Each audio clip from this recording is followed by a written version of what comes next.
simple cover is an indication of what we can find here, although those who follow Formosa already know that their recipe for hard and heavy is very attractive. A relaxed feeling that brings the best results for those who live and breathe this sound. And even Nick Bird's voice may need a bit of getting used to for all those who are now coming to their sound, but that won't be a task too long either. Good comeback album, showing yet another band overcoming the difficult ordeal of pandemic and finding a new life beyond it.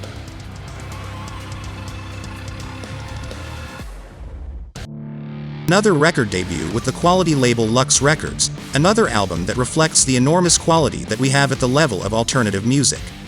Out of His Head serves us 6 themes that fly by, where melody and sensitivity evoke the naivety of the 80s and 90s, before the alternative stamp was a thing.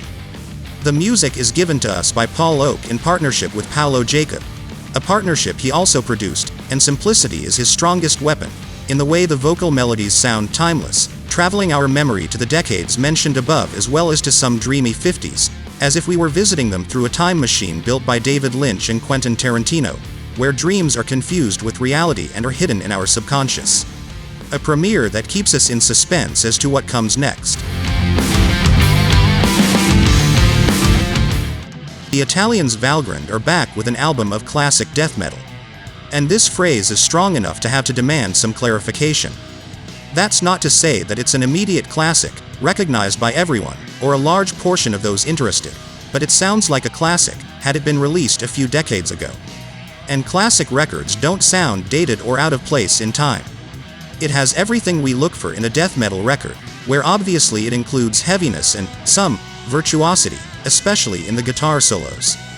We easily pick it up and listen to it with pleasure, an album that feels like a highlight in their discography, which has a lot of quality to it.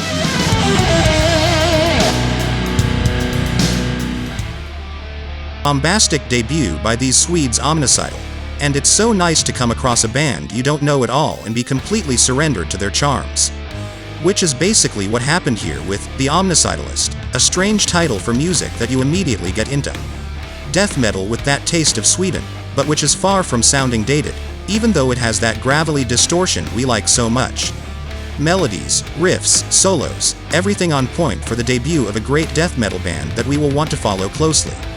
And special attention to the melodies that make these songs come in right away.